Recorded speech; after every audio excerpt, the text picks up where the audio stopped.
Just call ಮಾಡ್ತೇನೆ.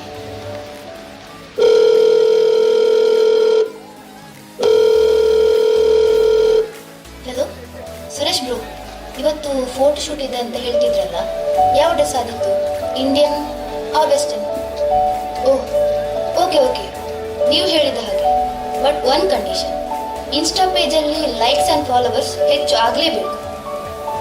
ರಕ್ಷಾ, ರವಿ, ತಿಂಡಿ ready ಇದೆ, ಬೇಗ ಬನ್ನಿ. ಬಂದೆ ಅಮ್ಮ.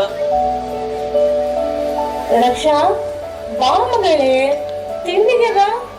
ಓಕೆ ಓಕೆ, ಸಿಗುವ ಹಾಗಿದ್ರೆ. ಹಾ ಅಮ್ಮ ಬಂದೆ. ಏನ್ ತಿಂಡಿ ಇವತ್ತು? ನೀರ್ ದೋಸೆ. ಅಮ್ಮ, ಎಷ್ಟು ಸಲ ಹೇಳಿಲ್ಲ ನಾನು ಡಿಫ್ರೆಂಟ್ ತಿಂಡಿ ಮಾಡು ಅಂತ. ಇನ್ನು ಬ್ಲಾಗಲ್ಲಿ ಎಂತ ಅಂತ ಹೇಳಿ ನಾನು. ಇವತ್ತು ಇದು ತಿನ್ನು, ನಾಳೆ ನೋಡುವ. ಅಕ್ಕ, ಇವತ್ತು ಆಟಿಸಮ್ ದಿನ ಉಂಟಲ್ಲ, ನೀನು ಬರ್ತೀಯಲ್ಲ? ತಿಂಡಿ ತಿಂದು ಆಮೇಲೆ ಹೋಗುವ. ಇಲ್ಲ ಇಲ್ಲ, ನೀವು ಅಮ್ಮ ಮಗ ಬೇಕಾದ್ರೆ ಹೋಗಿ, ನನಗೆ ಬೇರೆ ಕೆಲಸ ಇದೆ.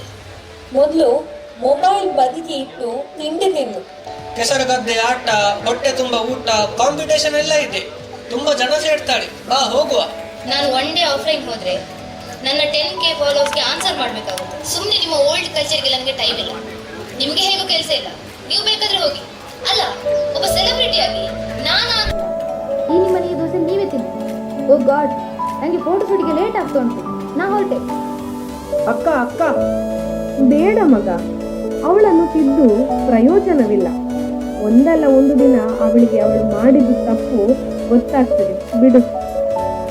ಹಾ ಅಮ್ಮ, ಟೈಮ್ ನೋಡು, ಲೇಟ್ ಆಯ್ತು, ನಾವು ಹೋಗುವ.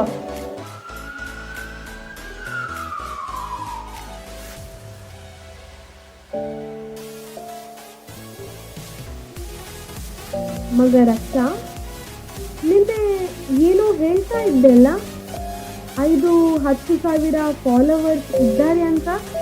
ಎಲ್ಲಿದ್ದಾರೆ? ಕಾಣ್ತಾ ಇಲ್ಲ.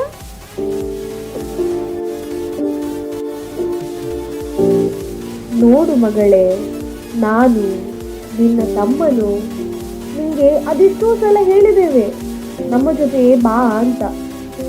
ಈಗ ನೋಡು, ಏನಾಯ್ತು ನಿಂಗೆ ಲೈಕ್ಸ್ ಫಾಲೋವರ್ಸ್ ತುಂಬ ಇರಬಹುದು, ಆದರೆ ನೀನು ಬಿದ್ದಾಗ ನಿನ್ನ ಕೈ ಹಿಡಲಿಕ್ಕೆ ಹೆತ್ತವರು ಮಾತ್ರ ಬರೋದು. ಕಷ್ಟದಲ್ಲಿದ್ದಾಗ ಒಂದು ತುತ್ತು ಊಟ ಕೊಡಲಿಕ್ಕೆ ನಿನ್ನ ಫಾಲೋವರ್ಸ್ ಯಾರು ಬರಲ್ಲ ಮಗಳೇ. ಈ ವಿಷಯವನ್ನು ಅರ್ಥ ಮಾಡಿಕೊ. ಈಗ ನನ್ನ ತಪ್ಪು ನನಗೆ ಅರ್ಥ ಆಯಿತು ಅಮ್ಮ. ಆನ್ಲೈನ್ ಫ್ಯಾಮಿಲಿಗೆ ನಾನು ಜಾಸ್ತಿ ಇಂಪಾರ್ಟೆನ್ಸ್ ಕೊಟ್ಟೆ, ರಕ್ತ ಸಂಬಂಧಕ್ಕೆ ಬೆಲೆನೇ ಕೊಡಲಿಲ್ಲ. ರಕ್ಷಾ, ಇನ್ನಾದರೂ ನಿನ್ನ ಮೊಬೈಲ್ ಲೋಕದಲ್ಲಿ ಯಾವಾಗಲೂ ಇರಬೇಡ. ನಮ್ಮ ಕಲೆ, ಆಚಾರ, ವಿಚಾರ ಎಲ್ಲ ನೋಡು, ಸಂಭ್ರಮಿಸು. ಆಗ ತಾನೇ ನಿಮಗೆ ಸಂಬಂಧದ ಮಹತ್ವ ಅರ್ಥ ಆಗತ್ತೆ. ಮನೆಯ ಸಂಸ್ಕೃತಿಯೇ ಮಕ್ಕಳ ಸಂಸ್ಕಾರ ಅಡಗಿರುತ್ತದೆ. ದಾರಿ ತಪ್ಪಿದ ಮಕ್ಕಳನ್ನು ತಿದ್ದಿ ಸರಿದಾರಿಗೆ ತರುವ ತಾಯಿ ತಂದೆಯ ಮುಂದೆ ಸಾರ್ಥಕ್ಯದ ಭಾವ ಖಂಡಿತ. ಸಂಸ್ಕಾರ ಸಂಸ್ಕೃತಿ ಎನ್ನುವುದು ನುಡಿಯುವ ನಾಲಗೆಯಲ್ಲಿ ಇದ್ದರೆ ಅಲ್ಲ, ನಡೆಯುವ ನಡತೆಯಲ್ಲಿ ಇದ್ದರೆ ಮಾತ್ರ ಅದಕ್ಕೊಂದು ಬೆಲೆ. ನಡೆ ನುಡಿಯು ಸಂಧಿಸಲಿ, ಸುಸಂಸ್ಕೃತ ಜನತೆ ಉದಯಿಸಲಿ.